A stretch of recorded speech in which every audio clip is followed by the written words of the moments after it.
मित्रहो नमस्कार. सुरुवातीला सर्वांनाच महाशिवरात्रीच्या खूप खूप शुभेच्छा.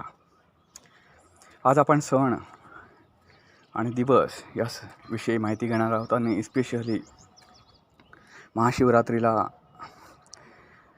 नेमकं काय महत्त्व आहे, या दिवशी उपवास का करतात, महाशिवरात्र म्हणजे काय, या सगळ्यांची आपण आज माहिती घेणार आहोत.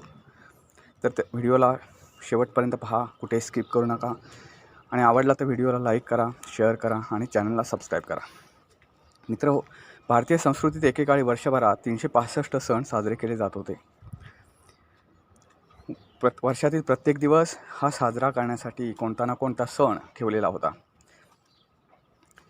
विविध ऐतिहासिक घटना असतील, एखाद्या गोष्टीतला विजय असेल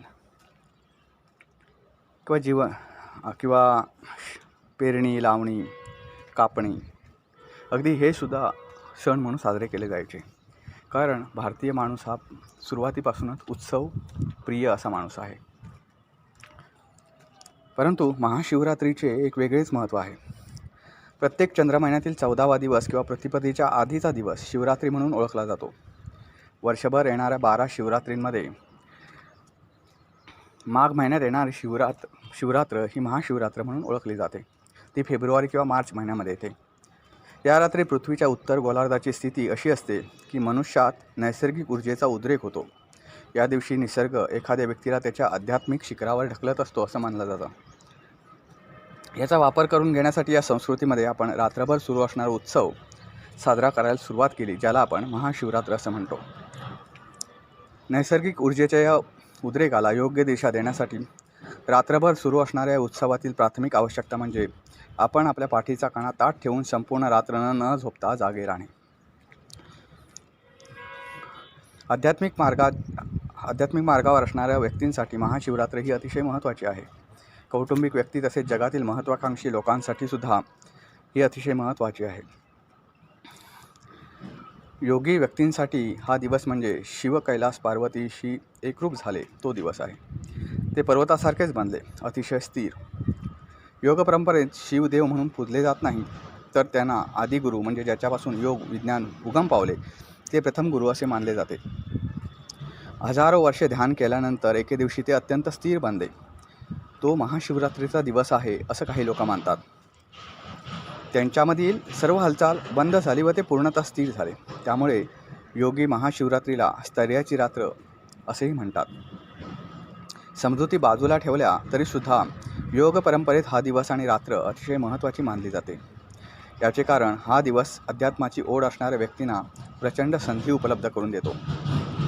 आधुनिक विज्ञान अनेक टप्प्यांमधून गेले आहे आणि आज या निष्कर्षापर्यंत पोहोचले आहे की ज्याला तुम्ही जीवन असे म्हणता, तुमच्या अस्तित्वात माहिती देणारी प्रत्येक गोष्ट, तुम्हाला विश्व आणि आकाशगंगा म्हणून माहिती असणारी गोष्ट, या सर्व गोष्टी एकच आहेत आणि त्या लक्षावधी मार्गाने प्रकाशित होतात.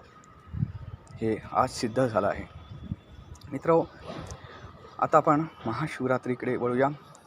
धार्मिक ग्रंथानुसार महाशिवरात्रीच्या दिवशी भगवान शिवाची पूजा केली जाते.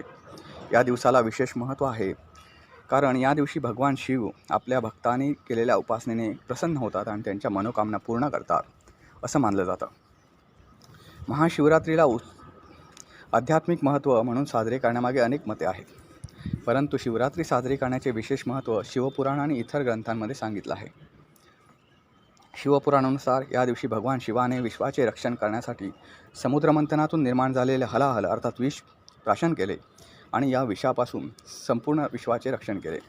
या विषाच्या मध्यभागी भगवान शंकराने एक सुंदर नृत्य केले आणि सर्व देव, दानव आणि भक्तांनी भगवान शंकराच्या या नृत्याला अधिक महत्त्व दिले. त्यामुळे दरवर्षी या दिवशी भगवान शंकराची पूजा केली जाते आणि आराधना करून आपली मागणी त्यांच्यासमोर ठेवली जाते. एका आख्यायिकेनुसार महाशिवरात्रीच्या दिवशी वेगवेगळ्या ठिकाणी शिवलिंगाचं दर्शन झालं. ही सर्व शिवलिंगे 64 वेगवेगळ्या ठिकाणी प्रकट झाली. त्यापैकी 12 लिंगे ही अशी ओळखली गेली, त्याला आपण 12 ज्योतिर्लिंग असं म्हणतो. अनेक शिवभक्त या दिवसाला भगवान शिवाच्या विवाहाचा दिवस मानतात. मान्यतेनुसार भगवान शंकर आणि माता पार्वतीचा विवाह महाशिवरात्रीच्या दिवशी झाला होता. शिवरात्रीच्या दिवशी भगवान शिवाने आपल्या तपस्वी स्वरूपाचा त्याग करून गृहस्थ जीवन धारण केले होते. हिंदू सनातन धर्मात प्रत्येक सण आणि उत्सवाचे स्वतःचे वेगळे महत्त्व आहे. प्रत्येक सण साजरे करण्यामागे आध्यात्मिक महत्त्व तसेच वैज्ञानिक महत्त्व असते. महाशिवरात्री साजरी करण्यामागील वैज्ञानिक महत्त्व पाहिल्यास या रात्री पृथ्वीच्या उत्तर गोलार्धाची स्थिती अशा प्रकारे असते की मानवामध्ये नैसर्गिकरित्या ऊर्जेचे एक उधाण निर्माण होते. सर्वांमध्ये ऊर्जेचा विस्तार नैसर्गिकरित्या शिखराकडे होते. शिवरात्री हा केवळ एक सण नसून विविध स्रोताचा शून्यावर विचार करून प्रचंड ऊर्जा प्राप्त करण्याचा हा दिवस आहे.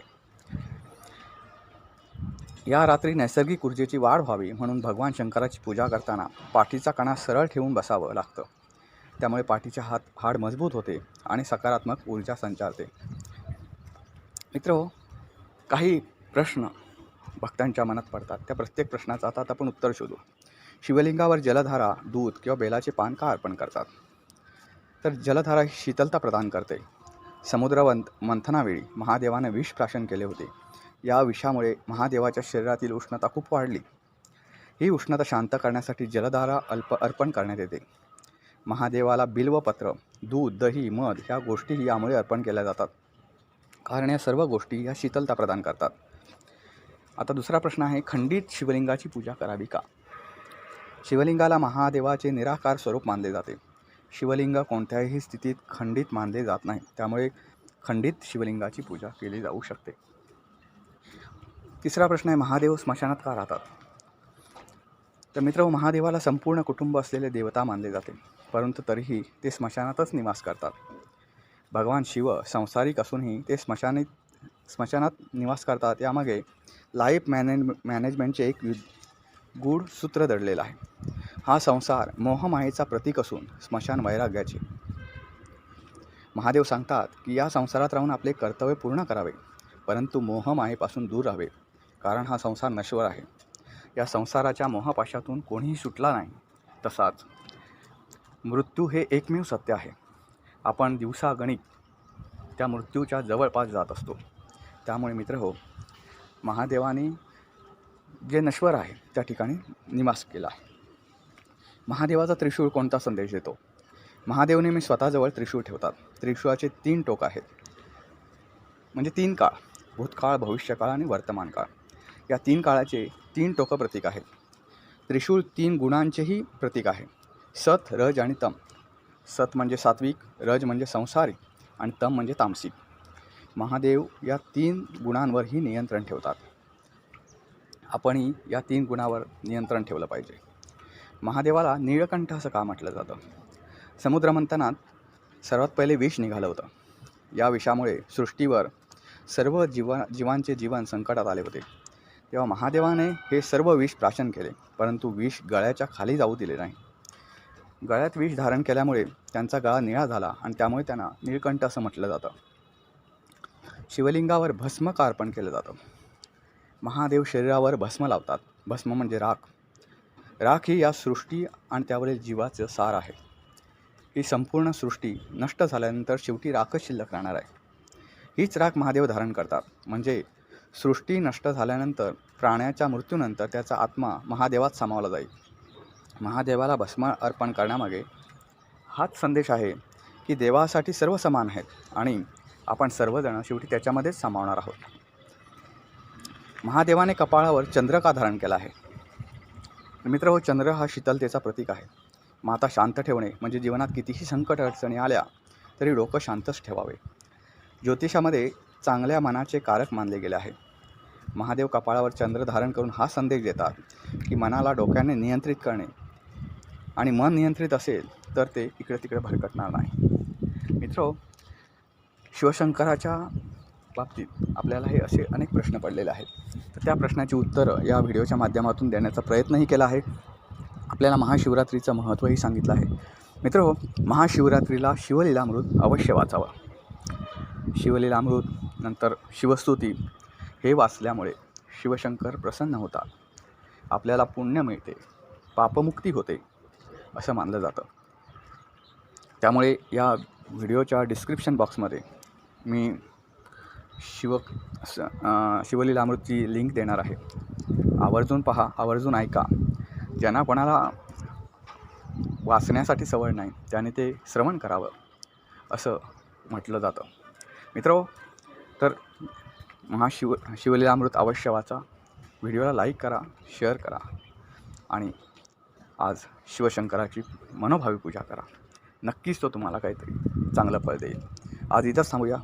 परत भेटू पुन्हा एका नवीन व्हिडिओमध्ये. तोपर्यंत नमस्कार.